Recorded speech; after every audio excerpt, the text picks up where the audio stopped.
we're going to be talking about Ezra casting rumors, Republic Commando, and more. We are Castles, Capes, and Clones, where we discuss everything in the Disney universe. Please be sure to subscribe, hit the bell for notifications, and do like this post, as it really does help us out. I'm Loren, and I'm here with my cousin and co-pilot, Rich. Hi. How's it going? It's going all right. I don't know why I am Loren, like a robot. I know.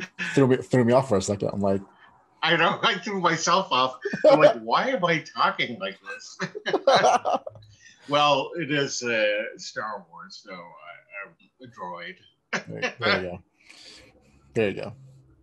Yeah. How are you doing? I'm doing fine. Just making a break in the world today. Giving everything you got. Yep, exactly. How about you? Same old. I mean, like, work's busy, but yeah, it's kind of a good thing that work's busy. So yeah, that's good. Yeah, that's good. Yep. All right. Well, let's start with the news. So the biggest thing that I could find, there is a rumor that Mena Massoud, who played Aladdin in the live-action version of Aladdin, there's a rumor that he could be playing Ezra Bridger in the live-action Ahsoka. So I think that would actually, I could totally see him as Ezra. Yeah, it's funny. Like, some people are just, well, because of what happened with Katie Sackhoff, everyone's like Taylor Gray, because Taylor Gray is the voice of Ezra Bridger. Yeah, but I always felt Ezra was definitely. I mean, if in terms of the actual human race, like, he has a little more of a South Asian look to him. Yeah. So I think. I haven't seen Aladdin, which is weird because you haven't seen it? No, I haven't seen Aladdin. So I mean, good. I haven't seen a lot of things, so but seeing, like, some side by sides and whatever, I can totally see it. Yeah, that'd be kind of cool. Like, I don't know. I feel like Ezra, it was going to be the Luke Skywalker of Ahsoka. All right, like. If Ahsoka was the Force Awakens, because her mission is probably to find Thrawn and Ezra.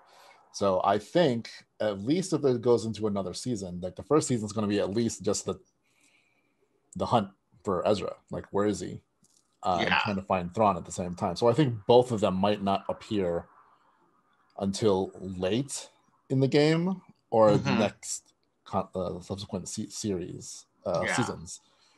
Kind of like how Luke Skywalker was like the MacGuffin of Force Awakens. Ezra and Thrawn, I think, are going to be the MacGuffins of at least one season of Ahsoka. Right. So. Yeah, I can see that. Yeah, because I feel like that's the journey. It's the hunt or the look. That's what people want to see. Like, last time we saw Ahsoka in the timeline, it's presumably at the end of Rebels, going off with Sabine Wren to find Ezra, and I think that's the story you want to tell, not the, like, oh, here's Ezra, episode 1, now what? Right. You know what I mean? Yeah, I totally know what you mean. Well, if they do indeed cast him, watch Aladdin, because I think you'll see a lot of similar attributes, and he's an appealing actor for sure.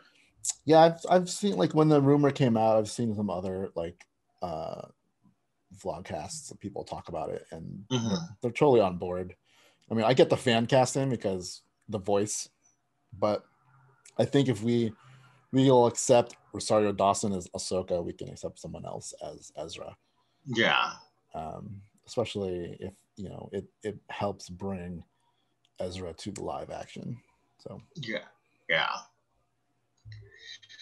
All right. Well, Disney Plus announced several of its premiere dates for its shows, and the Star Wars one that we now know of is that May 4th, Star Wars: The Bad Batch will premiere, and can't wait for that. May the 4th be with you. Oh, I didn't even think about that. I mean, that made total sense why it's on the 4th. But yeah. Yeah, it didn't even dawn on me. May the 4th. Yeah, it's Star Wars Day. Right, exactly. So, I'm assuming that means that's because it also falls on a Friday. I'm not sure. Does it fall on a Friday? It's got to. That's when they usually start. Well, I don't know. They might make an exception. No, it's on a Tuesday. Okay, so then they made an specifically for. That's good. I'm happy. Fine. Yeah. I'm gonna assume. I don't know now. Did they release? Yeah, they do it. They do it weekly. So. Yeah, they didn't release season 7 of Clone Wars all together. They did it weekly. Yeah, they did weekly. Okay. I remember that. Yeah. Sure. So, which I have to say that I like the weekly model rather than the binging model, because it gives you something to look forward to every week. I mean, yeah, I'm like, knowing that tonight they're gonna put a new episode of WandaVision. I can't wait, and it's only 3:27. Yeah. So forgot about that. I know I'm gonna be up. I gave up on my plan of trying to go to sleep and just watch it in the morning. It's too hard. It's too hard to do that.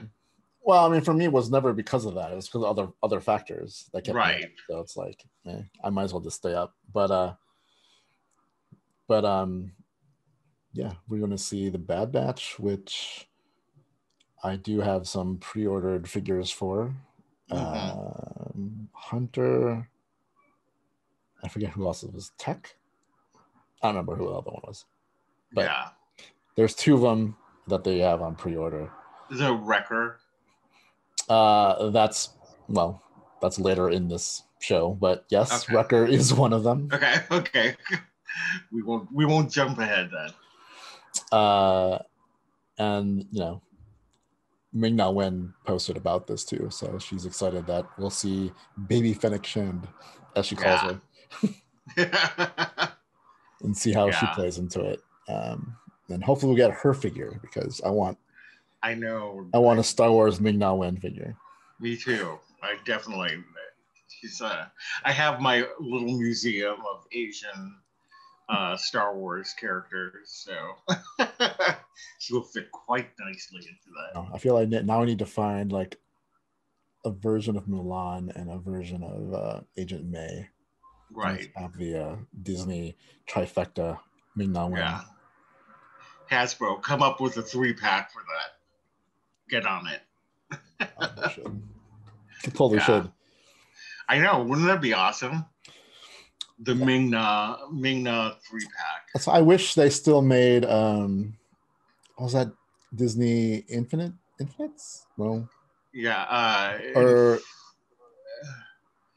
Disney Infinity, right? Yeah, Disney Infinity, because they totally do it and have it all similar in the style, but then all 3 characters, right? They could have the I think there was a Mulan. I don't know if they ever got to making like an Agent May, but they could do a Fennec Shand if they still did that stuff, because they did both Disney, Marvel, and Star Wars. So yeah, that like came and went so fast, that gaming system. It's too bad. Because the figure is really cool. Yeah. And I like the concept. I think I did. Yeah. I know the kids had a hard time building with it, so so maybe that's it. Maybe kids got frustrated with it or something.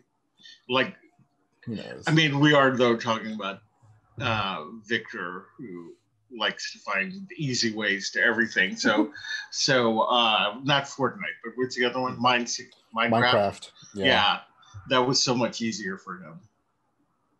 So, which is funny because to me that seems a lot more complicated. Yeah.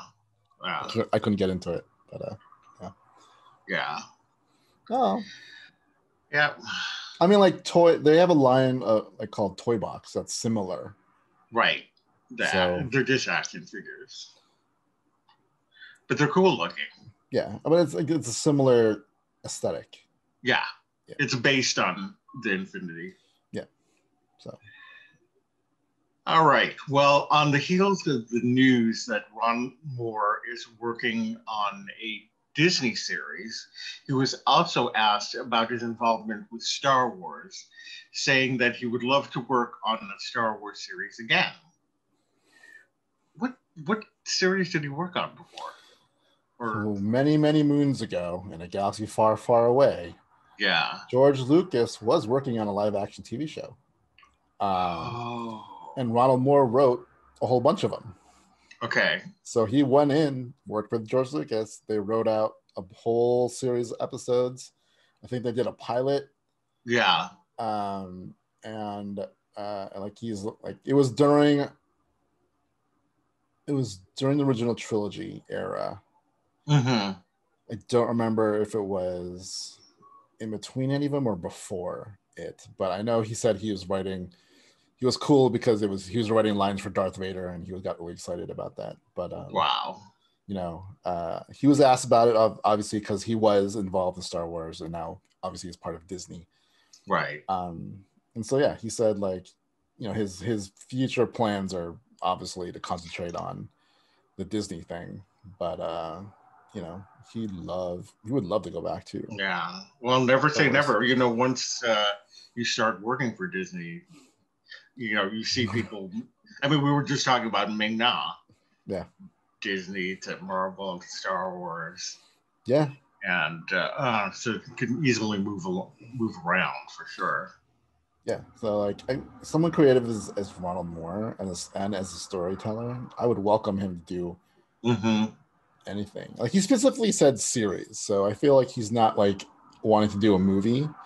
Yeah, he'd want to do a series. I think that plays to his strength. I think he likes telling the long game story, rather than a shorter version of stuff. So, and he's good at the long game, Yeah, like so. I hope he does one day. It'd be cool. But him being part of Disney, it makes it so much easier for him to step into. I mean, look at Feige. He was Marvel, well now he's also now has his hands in Star Wars. Same with Favreau. Yeah. So yeah. I have a feeling that one day he'll have his hand in the pie. Hopefully. Yep. Yeah. All right. Well, Lucasfilm stars Daisy Ridley and Sean Patrick Flanery have both said that they are open to returning to their franchises. In the case of Ridley, she remarked, "Never say never," which is a little bit different than when she was asked about it previously. And Sean Patrick Flanery said that the part belongs to Harrison Ford, but that he would come back if asked. Who's Sean Patrick Flanery's character? Indiana Jones. Wait, what? He's in young Indiana Jones. He's the middle. He's the middle one. Okay. Yeah. Okay. Yeah, very interesting. Yeah, I mean, like, I feel like he was always been not one to shy away from the fact that he was Indiana Jones and he was Indiana Jones series.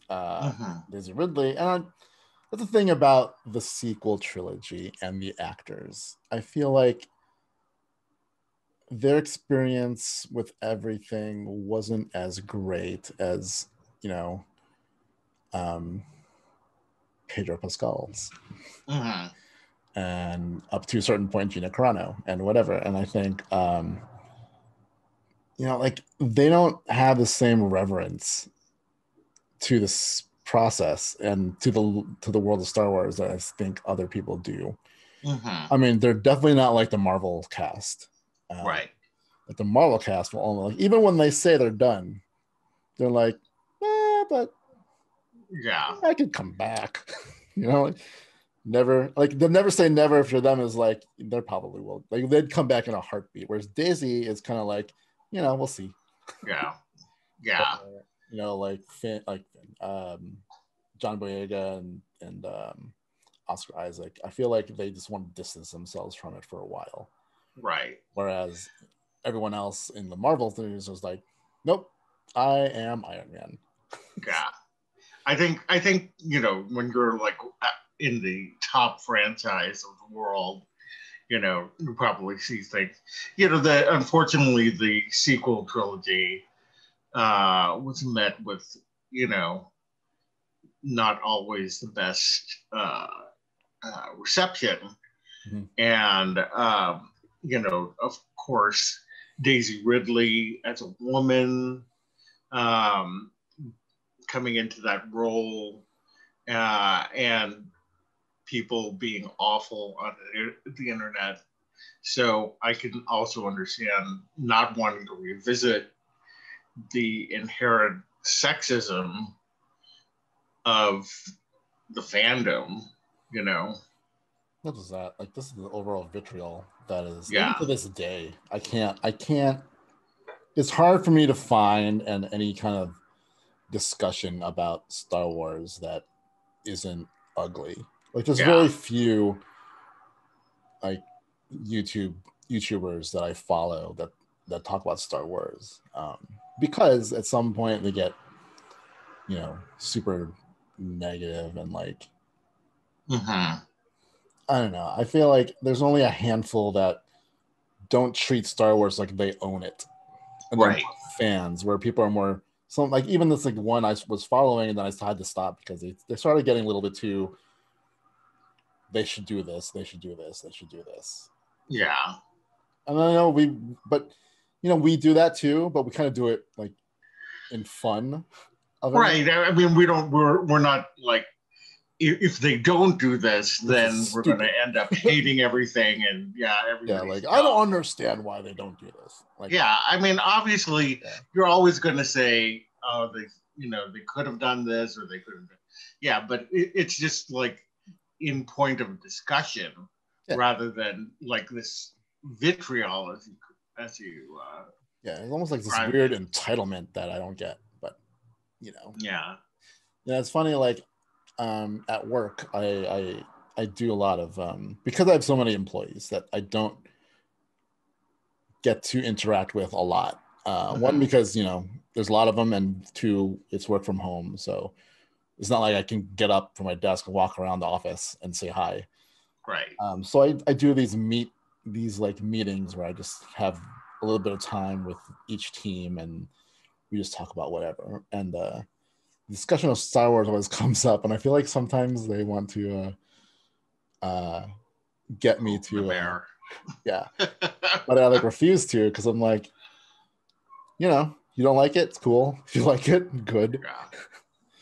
I don't like to engage in arguing about it, like, but then I tell them the story about why that my point of view changed. And I was like, you know, that many years ago I was at a convention and I was talking smack about the prequels, and then some kid was next to us. Well, I mean, he was like a teenager, and he was telling us how he loved Jar Jar and, you know, the prequels. And then like it dawned on me that I'm like, who am I to, like, I'm sitting here bragging on his love of Star Wars. I'm like, you know what? He grew up with this, so good for him. It's not my favorite, but it made a fan out of somebody. So I just from that point on, I choose to kind of look at everything not in a way that makes me entitled to think that my point of view is the correct point of view. Right. Like if you want to discuss things with me on a level of not wanting to hate something or just trying to like talk philosophy on things, like what is the philosophy behind Luke Skywalker and all these kind of things, sure, I'll do that. But if you're just like, this is stupid, then you made up your mind and you just want to argue for argument's sake, then I'd rather save my energy for other things. So right. All right. Well, moving on to the video game news, Republic Commando will be released now on both the Nintendo Switch and the PlayStation on April 8th. 6th. Take it away, sir. April 6th. Not 8th. Oh, sorry. It looked like an 8 to me. I mean, you know, we discussed last week. It's a great. I love that game when it came out. And I'm assuming this comes with some. Oh, I'm probably sure some like updated graphics, but maybe some control changes. But even though I have it, I probably will get it again. Because it's a fun game if you ever wanted to be like clone troopers. So it's not like stormtroopers, so they're still the good guys in this game. Right. But it's a fun squad-based shooting game. Cool. Yeah. Very cool. All right. Well, on to collector news. As part of Hasbro's Star Wars fan celebration, they will be releasing a Black Series Wrecker, as we talked about earlier. Spoiled. From the Bad Batch, and a Black Series life-size replica of the First Order Stormtrooper helmet. And, so, I also did the record just came out this morning. Oh, did it? And I got it. It's now sold out on most places though. Like those go out super quick, and it's sad. It's sad that it does because it's a pre-order. I know. Yeah, that's the thing. Like I'm not gonna hold this thing for another 6 months at least. So right. That's what I don't get. But whatever. Yeah. It's a deluxe figure, which means because you've seen the episodes, like Wrecker is a little bit bigger than the other clones. The Bad Batch, they're genetically different from the other clones, which made them, special. Wrecker is just like superhuman, like so he's kind of got a lot of bulk to him, so he's considered a deluxe figure. Yeah. He's a little bulkier. Like think if you bought like the Avengers, Hulk would be a deluxe figure because he's bulky. Right. But I got that. And then the helmet, like I've been debating whether or not I want to collect these things and just kind of stick them on a shelf. Like there's a shelf full of heads.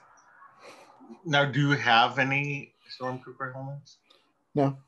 But I've been debating whether or not I want like Boba Fett ones, Darth Vader, some of the other troopers, because like they're not just like plastic. Well, I mean they're plastic, but whatnot. Right. They've got like enhanced like in electronics and all these kind of things, so they're really well made. They're made out of vibranium. They're not the things you could get over at like Costume Castle. For $5. They're pretty well made. Like it's comfortable to wear. It's not like just a bucket. Usually they have big paddings and like straps and like so it makes it feel comfortable, and they have voice changing so you can sound like a stormtrooper. Yeah. But they're cool looking. Just to have like on like behind me, if I had them on the little cubicles. Lit up, it'd be kind of cool. But they're like $100. And they're not bad. They're about $100 each. That's actually not bad for a well-made helmet. Yeah. So I collect lightsabers. Plus, those are more expensive. So lightsaber and more Commando. Yeah. So, but I'm trying to pick and choose my battles here. Right. I know exactly. All right. Well, the Rise of Resistance ride vehicles that are sold currently in Galaxy's Edge are going to be making their way online at Shop Disney. And I'm going to get one for sure. I was actually hoping they would have it at the Star Wars Trading Post. Because when I did see it was literally a year ago when I went, and they just released it. And I was like, well, I have no cash now. I'll just come back. It'll be there. Little did you know. Well, did I know pandemic would happen? It's funny, like I forgot it existed until at least recently. Like I forgot it was a thing. Yeah. And I always said like, oh, I want to get this. It'd be awesome. Because one of the other things I kicked myself for never like jumping on was the Star Speeder from Star Tours. But I probably will get this too. Well, I'm gonna see. Like I'm still hoping it will eventually make its way. Like they might have like stopped producing it or whatever. So now there's something on Shop Disney. I can't see why they wouldn't sell it at the Trading Post, because they do sell the other toys, like the other like Black Seekers figures are there. And the droid factory stuff are there. Right. So maybe they'll eventually. I'm hoping they just didn't have stock, or maybe whatever stock they had, they kind of sent to Florida. Yeah. Right? So I'm gonna wait. I'm gonna wait to see if they have it in Star Traders or the Trading Post. So I was going to say Star Traders. I mean, if they open Star Traders, that'd be awesome. I know, but solely for the fact I don't want to pay for shipping. Yeah, like it's right there. You just get it. I know. But like, have you seen it? No, I guess you haven't. Like, yeah, I've seen it before. It's kind of. I mean, it's cool. It's basically, if you've ridden the ride, it's the vehicle you're in, but it's also the escape pod that you go out. That's part of the experience. Like at some point you get to an escape pod. Well, it's also that, and it comes with the astromech droid. Right. Yes. So, I don't remember the escape pod part, but I remember the astromech droid. Yeah, it's like the vehicle, and then it goes into the escape pod, and then the escape pod is something that drops. They should just make one full life-size model of, or not life-size, but to scale model of the Rise of the Resistance. Can you imagine having that room with all the stormtroopers? I guess you could just buy stormtroopers and line them up. I'm saying, going like, I'm pretty sure someone's going to do it. I was thinking about all the parts of that ride, going like, can they not do one part? Yeah. You would have to be lucky and have a couple AT-ATs. Because they're not the AT-ATs from Last Jedi, right? They're the normal AT-ATs. Yeah, I think so. Right. So not that weird gorilla looking ones. No. So yeah, if you are lucky enough to have a couple of the more to scale version, so it's not the Power of the Force version or the 80s version. It's the one they sold almost like a decade ago. It's kind of like the Millennium Falcon, like the more realistically scaled version of it. That's bigger than the one they sold in the 80s and the Power of the Force one. Yeah. That would definitely work. I bet you somebody's going to do it.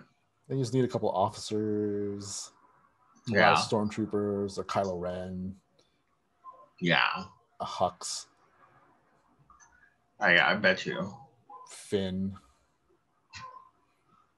I'm sort of going like, how would I do this? Right. Like I have room to make a full scale, like a 3 3/4 scale. Yeah. But so I bet anyway, someone's gonna do it. So yeah. All right. So the final piece of collector news is that this Friday, tomorrow, right? So tomorrow when at comes out. Yeah, when the Friday that this comes out, Hasbro will be unveiling some new toys from the Vintage Collection line, which is their 3 3/4-inch line. So are all 3 3/4-inch line figures now Vintage Collection?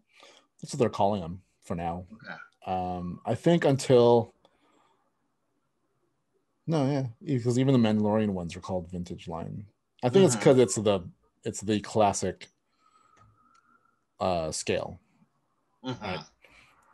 Even though they have a retro line, which is the scale and the look of the old 80s figures. Right.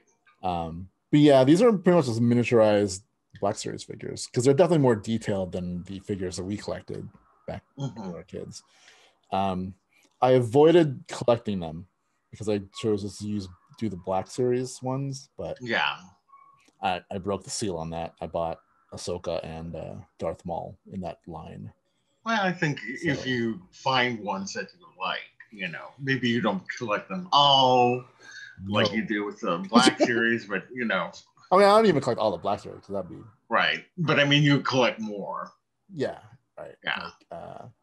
I mean, I definitely do. Like, I'm obviously I've opened up to the vehicles, so I have the Millennium Falcon. I got the Sandcrawler. I had the Razor Crest coming in fall, so yeah. I'm open to those things. But yeah, I mean, it's not one I'm gonna try to find everything, but I think choice figures I'll get. So. Yeah, definitely. Yeah, I'm not sure what. I have no predictions on what they do, but if it's any of the Bad Batch or if it's Fennec Shand, yeah, I will get one. Right on. I definitely will get Fennec Shand. So if it is, I'll tell you. Yeah, I'll definitely let me know. So it's tomorrow. Second, So it's funny. Sometimes their presentations are on during a meeting I'm having. Yeah. And usually I'm like, hey, just so you know. Right. I might be looking at something. A little bit. Yeah. And most something of the time, very important. Most of the time, who I'm talking to understands perfectly. And they're like, okay. Right. Or they're like, oh, what's the site? And then we start watching it. That's funny. So, tomorrow is a Star Wars day. Yeah. Whereas last week was Marvel. They had a couple of Marvel things last week. So yes. But looking forward to seeing if there's anything I might want to pick up. Right. So. All right. Well, we have come to the end of our program. Let us know down below in the comments, what was your favorite story of the day? Be sure to subscribe to our channel, hit the bell for notifications, and do like this post. It really does help us out. Share our posts with your family and friends on your social sites. And you can always reach us at podcast@castlescapesandclones.com. Leave us your feedback, both good and bad. We'd love to hear from you. You can reach me personally on Twitter at LowJav and on Instagram at Loren Javier. How about you, Rich? You can find me on Twitter and Instagram at R2Ramosanta. All right. Well, the opinions on today's vlogcast are solely our own and do not represent the Walt Disney Company, its subsidiaries, or assets. Thanks so much for joining us, and we will see you later. Bye. May the Force be with you.